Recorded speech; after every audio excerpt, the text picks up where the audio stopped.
To Sofia and Gabriel, Miss Flores, my little flowers. Even though these old knees can't follow on your adventure to the forest today, these flowers represent my love, so you can take me with you wherever you go, near or far. These stitches and threads join us together. Me, your mother, and both of you. And wherever you see a flower, a bird, a beautiful tree, know that my love is with you as you bring our colorful stories to the world. Make the forest part of your story at a park near you. Find one at discovertheforest.org. There was an old woman who lived in a shoe. She had so many children, she didn't know what to do.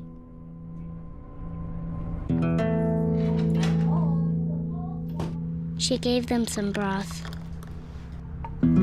without any bread and kissed them all soundly. Lights out. Good night. And put them to bed. Hunger is a story we can end. End it at feedingamerica.org. It was announced by City Hall over the weekend that one of the top legal advisors to New York City Mayor Eric Adams has resigned. Lisa Zornberg served to answer legal questions from the press and offer legal advice to the mayor for 13 months. Her resignation is abrupt and is representative of the larger instability administration amidst ongoing investigations. Members of Mayor Adams' inner circle recently had their phones seized by federal investigators, in that circle being the head of the New York City Police Department, who resigned on Tuesday. Zornberg was not included in the phone seize, but is now leading some of the investigations into the Adams administration. Adams has denied any allegations of wrongdoing. The subject of the investigations has not been disclosed by authorities. Zornberg wished the mayor the best in her 3-sentence resignation letter, as she stated she felt she could no longer effectively serve in her position. Mayor Eric Adams put out a statement thanking her for her hard work and wishing her the best in the future. This past Sunday, there was a bomb threat at Clark State College in Springfield, Ohio, which prompted the school to close campus and hold virtual classes for the week. This threat was received by the school via email, and it came a day after there was a possible shooting threat. The college decided to close for an entire week to, quote, prioritize the safety and wellness of our students, employees, and community, end quote. Clark officials have also come out and said that they will increase the presence of Springfield police on campus. The threats made were targeted at 3 medical facilities, an unnamed 4th facility, and a small liberal arts school. Wittenberg University. Police have swept and cleared the buildings that were threatened at the time of the threat and are just starting to open back up. There were threats sent in both Thursday and Friday as well to different facilities in Springfield. The FBI is currently working with the Springfield Police Department to determine if these threats are credible, along with share information and take appropriate actions in terms of investigating. This past Thursday, September 12th, Malibu, California experienced a 4.7 magnitude earthquake. Malibu experienced a 2.8 magnitude aftershock 2 minutes and 3.4 magnitude tremor 12 minutes after the initial quake. This earthquake was the first in the nation to use the earthquake early warning system, which works through ground motion sensors across the state to detect earthquakes prior to humans being able to feel them. It is estimated millions of people received wireless emergency alert, and the alert sent over 400,000 alerts to people's phones through the MyShake app. The emergency alert also helps with using technology that automatically opens firehouse doors, recalls elevators, shuts off water and gas valves, and closes bridge gates, and notifies personnel in school and medical settings prior to the expected earthquake to prepare for any emergency cases. The Los Angeles Fire Department has also reported no significant damage caused by the quake. On Sunday, tech billionaire Jared Isaacman touched back down on Earth, pulling off the first private spacewalk. This mission orbited 460 miles above Earth, which is higher than the International Space Station and Hubble Space Telescope. Up until this point, all spacewalks have been performed by professional astronauts.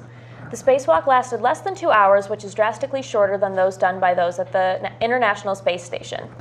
Most of that time was needed in order to depressurize the entire capsule and then restore the cabin air. This was Isaacman's second chartered flight with SpaceX and plans of 2 more expeditions. SpaceX considers this exercise a, quote, starting point to test spacesuit technology for future, longer missions to Mars, end quote. This past week, an 11-year-old boy was rescued from 2 boulders after being trapped for 9 hours. On Sunday evening, a student staying at a residential treatment center for boys was playing outside in a rocky area when the debris over the boulders fell, resulting in the boy's descent in between the 2 boulders. Multiple staff members tried to pry the boy out but were unsuccessful and called local emergency rescue services. Firefighters got a call at 6 p.m. about the boy, and first responders from 5 other communities as well as state police and the Fish and Game Department were called to aid in the boy's rescue. The rescuers had to tunnel underneath the boulder to get access to the child's feet and push him up from the bottom while also using dish soap and friction-reducing sheets to help push him out. The boy was finally free from the boulders at around 3:15 a.m. and all those involved in his rescue were credited in helping the success of freeing him. Next year, a new production is being added to Broadway theaters. The musical adaptation of Real Women Have Curves by Josefina Lopez tackles modern subjects in a musical manner. What started as a 1990 play has since then been adapted for a wider audience. The show is being produced by Barry and Fran Weiser, who are both known for producing the Broadway show Chicago. The musical is set in 1987's Los Angeles as protagonist Anna Garcia is torn between her family business and her dreams of going to college. While some critics are quick to criticize the adaptation, others call the musical outstanding. And when we return, Jenna Polito joins us for the first time with our sports update, and we'll have a look at your first weather look for tonight. We'll be right back. Most of my family, they never graduated high school or even let alone go to college, so I'm trying to break that barrier. Every day after work, went straight to school, studied hard, and it paid off.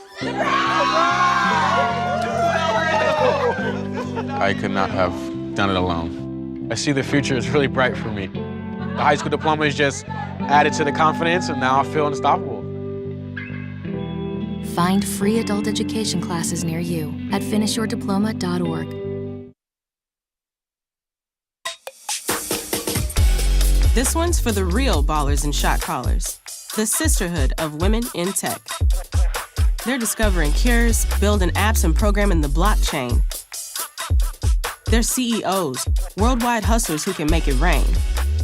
They're tearing down the old boys club and seeing big gains. Because when women in tech come together, you know they make that change.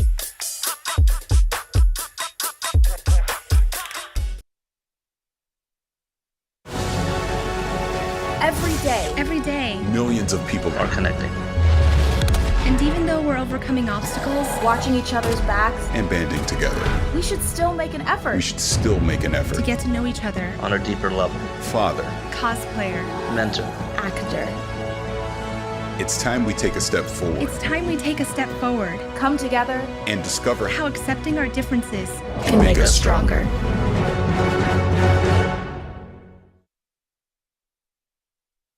How prepared is your family if a hurricane shows up at your doorstep, or a flood, or a blizzard? You can't just turn away a natural disaster. That's why it's important to go to ready.gov/plan now. It has the tools and tips you need to make an emergency plan with your family. So if disaster comes knocking, let's go. You'll be ready to help keep your family safe. It's just a pizza. Yes! Make a plan today.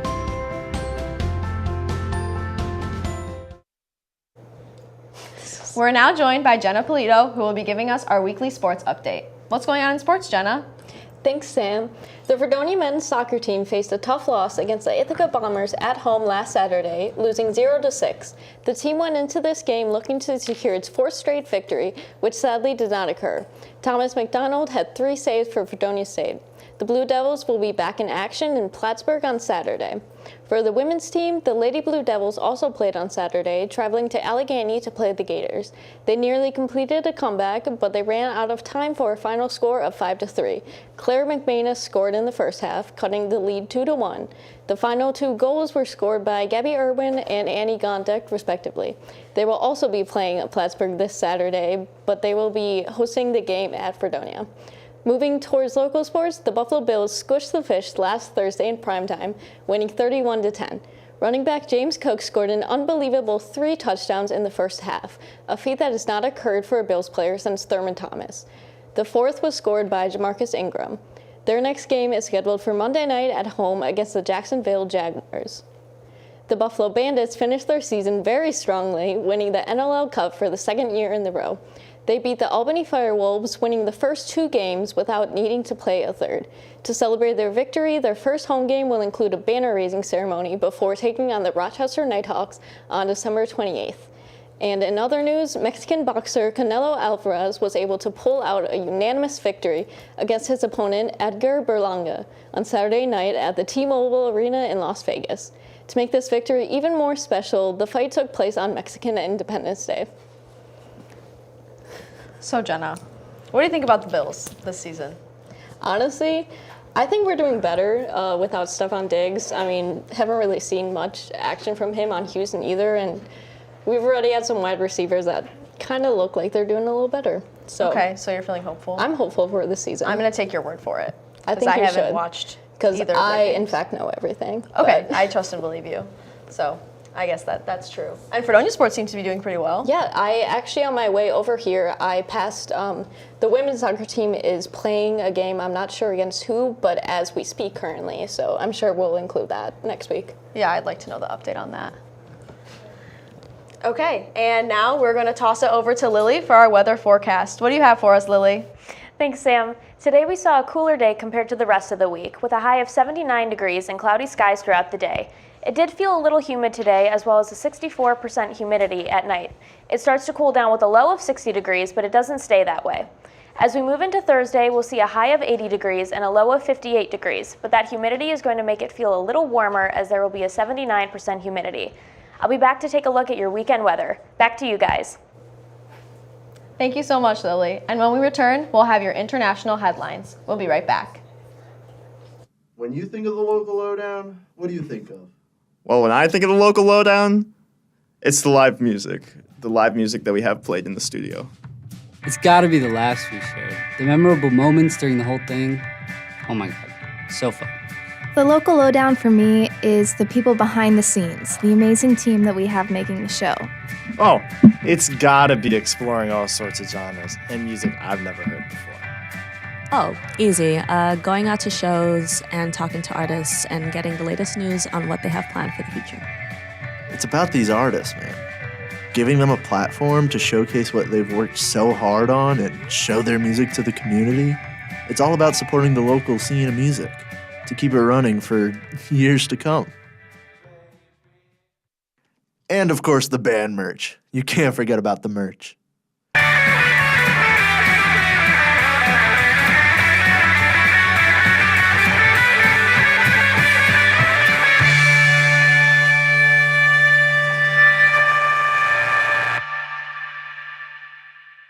This is 30 seconds. Most of my family, they never graduated high school or even let alone go to college, so I'm trying to break that barrier.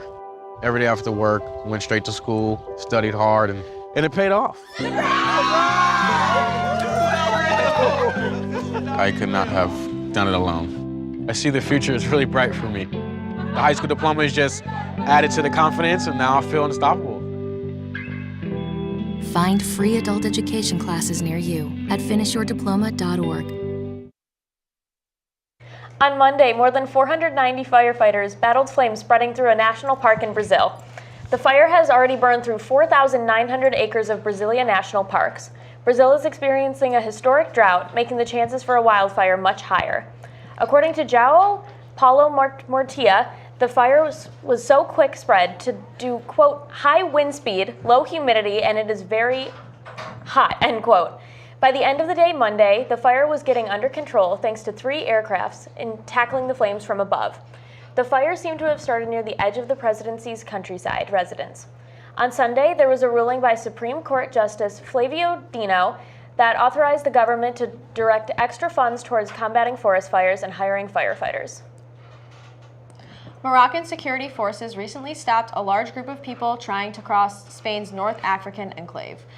Online messages were sent out this past Sunday urging people to head for the border and try to cross in an attempt to migrate into Europe. Many attempted to cross the border at a fence that has been a point of migration tension, but none successfully made it to Spain. The Moroccan authorities also arrested 60 people in suspect of inciting a mass migration attempt with social media posts. Social media has recently been the cause of mass migrations like this one this past week. The Moroccan security forces have stopped more than 45,000 migration attempts from January to September, and in August alone have stopped more than 11,000 migration attempts, mainly centered in this region of the recent migration attempt.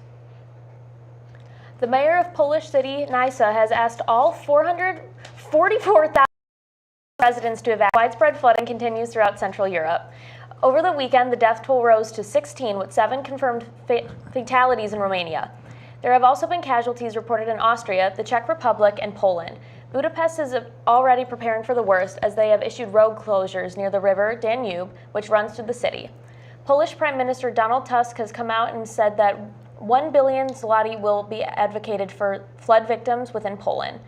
While for some countries, the worst of Storm Boris is over, for others it's just beginning. There were reports that the overflowing of the Danube River caused water levels to exceed over 30 feet and are expected to continue rising. Hungary is bracing for floods coming within the next few days. The river is searing a meter over 24 hours, and trains have already been canceled. Prime Minister Viktor Orban has even postponed all international obligations due to, quote, extreme weather conditions and the ongoing floods in Hungary, end quote. And after the break, a look at Burger King's new Whoppers, the Apple iOS 18, and increased Emmy ratings. We'll be right back.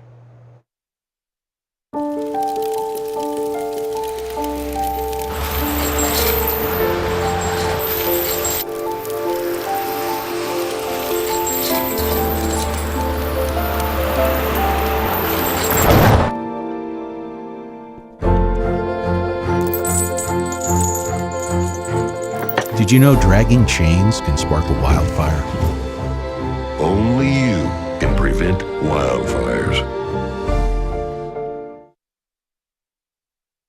When I was in foster care, I never knew when I would have to move, so I always had my suitcase ready to go. Then one day, I was adopted. My new parents opened their hearts and home to me. My parents cook my favorite breakfast for me every morning. My parents take me on trips I never thought I would go on. They gave me a home and an even better reason to use that suitcase. My parents aren't perfect, but they're perfect for me. Your biggest dream is coming true. Burger King has announced 3 new Whoppers, and they've all been created by fans. The fast food restaurant announced in February that participants of the $1 Million Whopper contest would have a chance to win a $1 million prize and have their burger creations sold at restaurants nationwide. The first finalist is a burger created by Fabian of California, and his burger is the Fried Pickle Ranch Whopper, which is topped with pickle ranch, lettuce, fried pickles, bacon, and Swiss cheese. The second burger finalist was created by Calvin of California, and his burger is called the Maple Bourbon Barbecue Whopper, which features maple bourbon barbecue sauce, crispy onions and jalapenos, maple bacon seasoning, bacon, and American cheese. The third and final finalist has been created by Kelsey of Nebraska, and her burger is called the Mexican Street Corn Whopper, which is adorned with street corn spread, lettuce, tomato, Southwest seasoned tortilla crisps, and Mexican spicy queso. Burger King will release more information on how guests can try and vote for their favorite sandwich mid-November. iOS 18 is here. Apple released the update software 1 week after revealing the iPhone 16 and iPhone 16 Pro Max. With this update, consumers can expect for their iPhones to look a bit different with greater customization opportunities, such as the color of apps and widgets on the home screen. This update is available for all devices currently running iOS 17. The update will also include the ability to schedule send messages and underline or italicize text, while also bringing in more options for reacting to messages. The company also stated that the Photos apps will appear differently, with photos in a single view and using keywords to search for them. This Emmy saw a 55% increase in viewership after the award show this past Sunday. The award show pulled in an average 6.9 million viewers, whereas last year they only received 4.46 million views. The Emmys has been struggling with viewership even before the pandemic began, where they haven't had more than 8 million views since 2018. Last year, the award show was pushed back into January due to the writers and actors strikes, which could be the cause of the large loss of views. Many believe this year's increase was due to the biggest winners at the Emmys, Shogun and The Bear, and their popularity helping to increase viewers. And now we're gonna toss it to Lily one more time. No, Jenna, for the weekend weather. How does it look, Jenna? Hey guys, I'm not Lily. I know we were all hoping for some cool fall weather as we ease into the end of September, but it's going to be a pretty warm weekend. Friday will be a sunny, warm day with minimal clouds and a high of 80 degrees. Luckily, it will cool down at night with a low of 63 degrees. Saturday, we will see partly cloudy skies and a high of 79 and a low of 62. Let's hope the clouds stay just clouds, as there is a 21% chance of rain. And moving into Sunday, we will see those continuous warm days with partly cloudy skies and a high of 79 with a low of 62 at night. There's a 30% chance of rain. If you're hoping for some cooler weather, don't fret, as next week we will start to see it cool down and a good chance of rain throughout the week as well. That's all I have for weather this week. Back to you guys at the desk. Thank you so much, Jenna. That does it for News 11. Thank you to our behind-the-scenes crew, and we'll be back next week. And as always, thank you so much to everyone watching at home. Have a great night.